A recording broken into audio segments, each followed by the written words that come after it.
Hi, welcome to my channel. My name is Abigail. This is the Starlight Healer.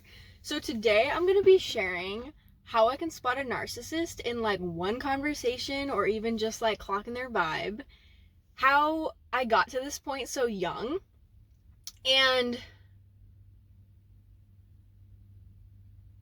just in general I'm going to be talking about discernment. So let's get started. So my story, I'm going to share a little bit about my story because most people see that I'm young and think I haven't experienced anything, that I don't know anything about the world and all these things. But I'll tell you what life did to me. I went through such a fucking major beatdown in one season of my life where I was being abused at home, at work, and by a boyfriend. And so at 15, I was targeted by a narcissist. And so for 4 years, I was physically, verbally abused. And right after I got out of that relationship, I was targeted by another narcissist who was a calculated, sociopathic, spiritual manipulator who I'm pretty sure was in a cult or some kind of witchcraft coven. So during this time, so as this like spiritual manipulator is manipulating me and I haven't even gotten to heal from my first relationship, I'm being abused at work by my sociopathic and narcissistic managers. And I'm being abused at home by my mother. So basically, life gave me a choice. Life said, either you develop your discernment and you learn how to protect yourself, or you become a narcissist. That was my choice. It was like, I had to develop super strong discernment and learn about narcissists and learn how to protect myself, because if I didn't, the amount of pain I was going through would have broken me down and broken my heart and closed it forever. So, whew, that was a little heavy, sorry. So basically that is exactly what I did. I've always had this drive where like, I know what my soul's limit is. I know what will break my soul, and life has always challenged me a lot. My life has been so deeply challenging, and I have this intuitive awareness of like when too much chaos or too much pain is happening, and the importance of me making sure that my heart stays intact, right? Because this isn't something people talk about a lot, but like the point in which someone becomes a narcissist is like their spirit is broken. They've become broken too much. Their soul was pushed back past its limit. And one of the highest initiations for a soul, old souls especially go through this, is seeing how much pain and chaos you can go through and keep your heart open in. So that's what my life path has been. Like, how much can life throw at me? Because life knows I can get through it. Because I've had experience. Because I know how to do this thing we call life, you know? And so, either way, I'm going to teach you what I know about spotting narcissists and how to spot them. Because a lot of my initiations came from like downloads from higher spiritual teachings, specifically for discernment. So I'm going to try and put it into words for you guys. But basically what discernment is, it is a mix of feeling and intuition, pattern recognition, and self-trust and lack of fear. So it all has to do with your third eye, but also your root and the ability to not be afraid.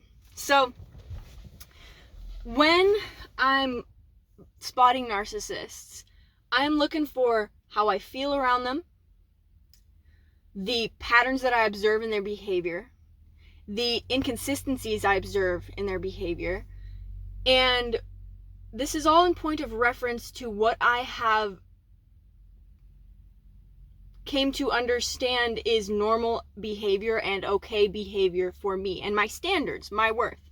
So I expect my people that I let into my life to communicate clearly, to trust themselves, to not test boundaries, if you know what I'm talking about, like not see what I will tolerate, and to be kind and trustworthy. All beautiful things that we want in healthy connections. And so when I see behavior, so first let's talk about people that test boundaries, because narcissists and manipulative people will always for sure do this early on, and you can always tell. So I had a guy who, what's the word for that? Pursued me a couple weeks ago. And at first he seemed very charismatic and like friendly like me. And when I talked to him, I noticed such a strange pattern because he texted me something like kind of random. Like it was like just like a picture of his food and it said, "I like to cook." And it's like we hadn't even really talked. I didn't really know this guy. So it was like kind of like a informal kind of closeness to have with someone that I just met, to just like send me a picture and say, "I like to cook." And then I also found it kind of, not in a judgmental way, but I found it kind of like low communication skills, because I would say, the way that I would handle that is I would be like, "I'm cooking something right now, do you like to cook?" Like, you know what I mean? And, so then I thought that was kind of weird, and I was like, "Yeah, I like to cook too." And then he saw that I didn't respond, like, normally, or in the same amount of time to that text that he sent, and then he actually changed his behavior. So he changed from like the kind of messy, immature communication to like asking me a ton of questions. And this is what manipulative people will do. They will ask you a ton of questions, take control of the conversation, and not really share anything about themselves. And you can feel it. It feels unreciprocal. And it kind of feels like an interrogation. I've experienced this with multiple people in the past couple of weeks, where it's like it seems like they're being nice and like friendly and like good at communicating, but really they're just trying to get information about you. And this could be unconscious or conscious, but they're getting information out of you and then they're not really sharing. And it doesn't really feel like a normal conversation. And so another way that you can spot them is just by feeling their energy. Like that's how I am. Like their body language, their face, their tone. With manipulators, they can, and like grandiose narcissists, they'll definitely look charismatic. But with more like covert narcissists, you can just feel their energy. They'll kind of have that scary energy. And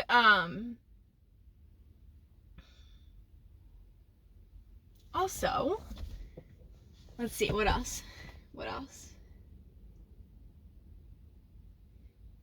Another red flag is like them having high expectations of you in like they're in an early relationship without communicating it. So like, let's say a guy doesn't respond to your texts and then kind of leaves you hanging and then responds later and is like, "Hey, I'm sorry." But then you don't respond to his text when he's not giving you any information about himself, or he's like shutting the conversation out when it is about himself, and you don't respond, and then he's mad at you or like makes a comment about you not responding to his text. That's another red flag, because it's like they expect access and like communication from you, but then when they're not giving it, they still feel entitled to you like reciprocating the friendship when it's really just one-sided. And so yeah. So really you just have to be in touch with your feelings, right? Because if you feel like confident and in your own worth, you're automatically going to feel when the vibe shifts. Like I know for manipulators, especially when like a manipulator comes into my presence, like that guy who pursued me a couple weeks ago, the first few times we talked were like, he seemed really cool. And then when we hung out, I could feel this like ick in the air, dude. Like it felt like this like icky, nasty energy in the air, and it's like so hard to describe, but I used to feel this around my spiritually abusive ex, where it's just like you can feel their predatoriness. Like it's like a dense vibration in the air that you feel, and for me it's so distinct that I'm just like it just feels like an ick. Like there's like something, not like an ick of like, oh, you did something that icked me, just like there's something underneath you that you're not talking about. And another way, if you want to like unmask a manipulator really easily, is like authentically talk about your boundaries. So what this means is like, hold on, I gotta turn my car on because my phone's gonna die. So authentically talk about your boundaries, or about your values. So like you and me, we don't harm people. We don't manipulate people. We want We value the truth, we value integrity, right? And so when you are in communication with people, so since you want people that are like me and you, all you're gonna really have to do is speak about your values as if it's correct to you. Because someone who values like truth, integrity, kindness, obviously you can speak about people in a way of like, yeah, manipulators suck. Yeah, I'm not okay with manipulation. Yeah, I'm not okay with lying to others. I'm not okay with using others. And you don't have to straight up say that. Just authentically bring it up in conversation. And this is what I did with that guy who pursued me, where we were talking about TV shows, and he mentioned like one show that I had watched, and like I brought up one of my insights. I was like, I really liked this character in this show because he turned out to be manipulative and lying, and it's like with my discernment I could tell that he was lying before it was even revealed in the show. And so I thought it was so cool that the actor conveyed that energy so well that like my discernment caught the manipulation, just him being an actor. And so when I said that this guy he like put his arms like this, and he looked super uncomfortable, and then he started acting really weird and he kind of got performative. Like he noticed that I liked incense the first time we met, and he like grabbed the incense awkwardly and he was like, I'm gonna make it smell good in here. I'm not making fun of him, but he was clearly uncomfortable. And that's how you know that someone's a manipulator, because then they think about how they manipulate people, how they lie, and they're like, oh shit, this person can see me. And manipulators and narcissists, the thing that scares them the most is being seen. So anyone, you can do this with anyone who gets uncomfortable when you start talking about manipulations or abusers or narcissists, that's a red flag that they're an abuser or a narcissist, because it reminds them of themselves. Now, don't get it twisted. Like, if someone gets triggered, don't like talk about your trauma and trigger people. If someone gets triggered when you're talking about heavy things, then like that makes sense. That's like valid. That's not really a red flag. But if they're getting like weird about you mentioning manipulators, they're probably a manipulator. Another thing is just like you have to be aware when people are disrespecting your boundaries and not excuse their behavior. Like, it's like no bullshit radar. Like, it's like, I don't give excuses for people. Like, for example, same guy. He was like, I told him like straight up, like I could feel the vibes, and I told him like straight up, like I don't do hookups. And then when we hung out, he was like showing me these like sex gummy pills or something like that, and multiple of them, and that made me uncomfortable. But it was slightly manipulative. If you can see, it was kind of like I know you said what you said, but I can still do what I want, or try and get you to do what I want. Do you know what I mean? And so, first of all, but see, and that's the thing, is that like, when you hear me talk about it, you're like, yeah, this dude's weird, right?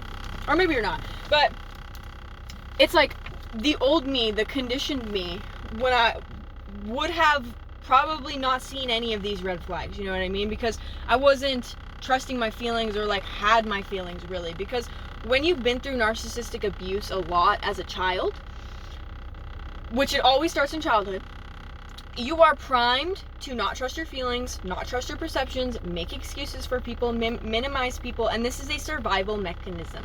It's a survival mechanism that connection is linked to survival for a child.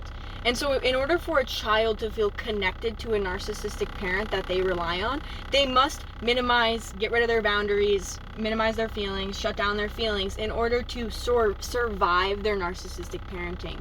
And then if you want to survive the patterns that gives you for the rest of your life, you have to develop discernment. And so, what else? I love that. That's such a beautiful example. I'm glad that guy came into my life so I could talk about it on here. I hope you guys can't hear that little like. Okay. Oh, it's so sunny out. So sunny. Okay, what else? I'm gonna pause, maybe get my thoughts together. Okay, so a part of discernment is also seeing people very clearly. Once you know your worth, you are connected to your own truth, and you've gotten rid of the conditioning and illusions that come from narcissistic abuse, you begin to see the narcissist very clearly. Someone online once said, like, once you become confident, you see that the narcissist was never actually confident. And that is so, so true. And that has helped me so much on my journey, because I've noticed this is like, once you see clearly and actually become confident in yourself, when I see a narcissist, I actually see that they don't actually have any good traits, that they are extremely insecure, and they're actually disrespectful all the time. And the only way that you get the good side of a narcissist is if you become bonded with them and they now have a benefit to manipulating you by being nice to you. So they're never actually being nice to you.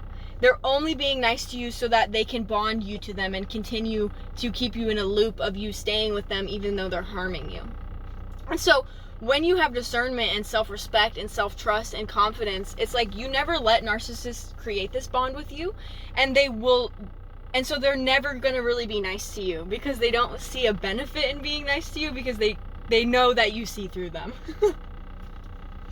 And so having boundaries is another part of this, and this is like self-mastery things, is that like you gotta master the art of like setting verbal boundaries. So for me, some phrases that I use all the time with like family is like, I'm not available to talk about this right now. I don't really feel comfortable talking about this right now. Or just straight up silence. And if this is hard for you, the way that I developed this ability to have boundaries with narcissistic people was by doing a vow of silence. So vows of silence have actually been an initiation since like ancient times. There's this story about the Buddha, how he does a vow of silence and all these demons are being thrown at him and he just sits in silence. All these demons are running after him and trying to get him out of the silence and out of the stillness, and he stays in it. So it's a form of initiation that can help you work through your own inner demons. And so for me, I used it to break a generational curse. So there was a situation where I was put in a place by one of my family members where I was expected to apologize for extreme wrongdoing to me, for someone being extremely petty and controlling and just straight up cruel to me. And I was expected to apologize and take the blame for that. And how I broke that chain and broke that curse was, instead of like engaging in conflict or arguing or taking responsibility, I chose the outside response, which was to go under a vow of silence. And this made this family member extremely angry, but it wasn't totally about her. It was because I was feeling extremely unsafe in the environment, and I felt like the only way to create safety for myself in that time was to be silent. Because one thing about narcissistic controlling family members is, one type of narcissist has this way of like, you know how when they like can't stop commenting on your appearance, or can't stop commenting on what you're doing, or can't stop telling you you're doing something wrong. So I was like, if I'm silent, no one can bother me, and I need to feel safe right now. So I did this vow of silence. I should grab my journal, but it was so transformative, because when I exited the vow of silence, I did it for 3 days. I didn't even want to talk. It was so peaceful, and it created so much internal safety within myself. I was able to hear my inner child and hear the parts of myself that had been suppressed in my family line for thousands of years. And when I got out of it, it was really easy for me to stay silent when necessary. And that's what you need to deal with narcissists, is to stay silent when necessary. And it was really easy for me to set boundaries too. I was like super calm. And I had this like realization under the vow of silence that I had this dissolving of fear. So there was this deep-seated unconscious fear from my narcissistic abuse conditioning that if I set boundaries, something really bad will happen. And so this is something that is learned by narcissists, where if you say no, if you speak up for yourself, you could have been like physically punished, verbally punished, rejected. And like we said, connection equals survival. So I have this deep fear of like setting boundaries, that like people were still these big scary monsters that I was dependent on for survival.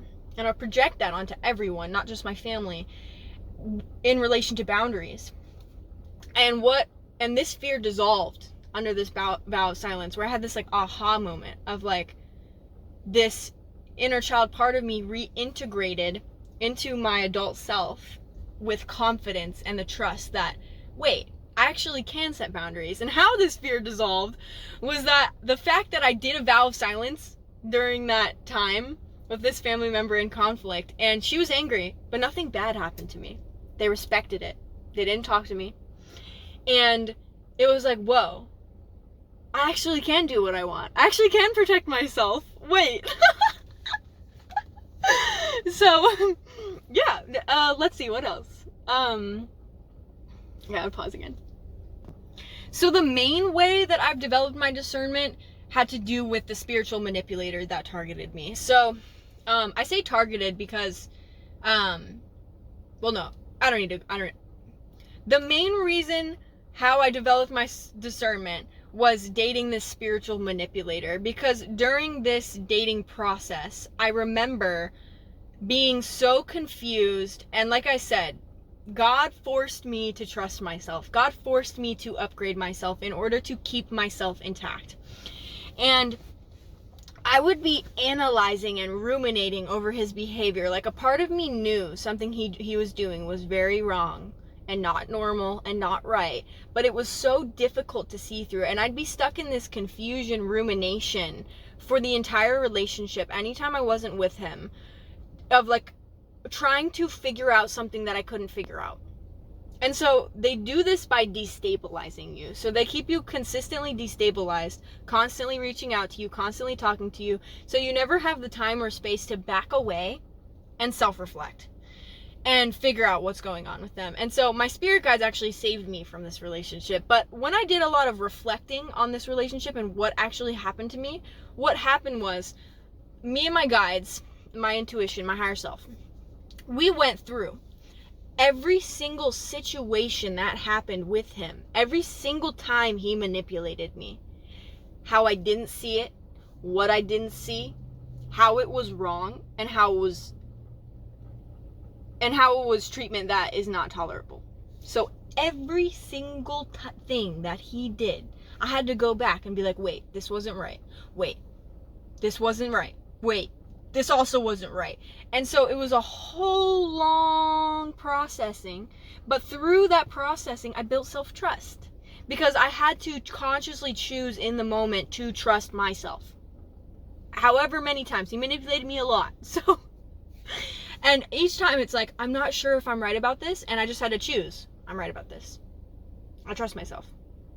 Yes, I am right. And so this is how you undo gaslighting and build this discernment skill, because you can do this with family relationships as well.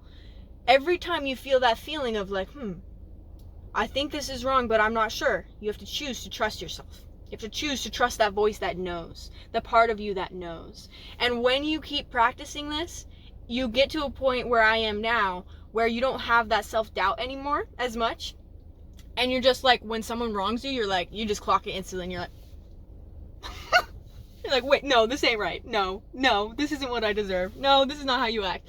And there's like a bit of a comparison that happens where you're like, you know how you act. You know how you treat people. You know how you are. So when someone is treating you like shit and treating you disrespectfully, when you see that, you're in comparison to you, you're like, oh, hell no. Not for me. Not for me. No. Since I know that I don't act like this, I know that you don't deserve excuses. So you can go be with other people and not me. And, yes. So, yeah, I don't feel like I hear a lot of people like talk about self-trust in that way. Because people say like, to build self-trust, you need to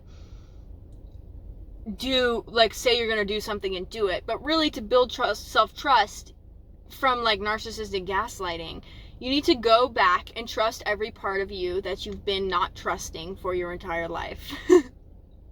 And get to the truth. Get to the truth and trust in the truth. Because all the narcissists trust the illusion. When we're codependent, we're trusting the illusion. When we're codependent, we're trusting others. But we need to trust ourselves and the truth in order to see through them. Okay, so this video is probably super long. There's probably like so much more I could rant about this. I think Spirit is telling me one more thing, so I'll pause again. Okay, so another really important thing about like narcissistic communication is like confusion. So when someone says something that doesn't make sense to me and there's like no plausible explanation to like give them the benefit of the doubt after analyzing the complexities, that's when I usually come to the conclusion that this person is harmful, that this person is unsafe and maybe calculated. And you want to be careful with this because we don't want to go into paranoia, but it's like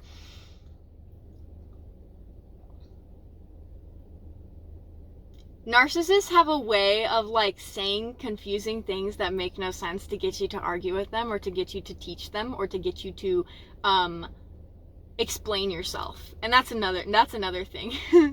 So like they'll say something disrespectful to you, and then they'll interpret your boundaries as like you being upset when you just have boundaries. Like having a boundary doesn't mean I'm upset.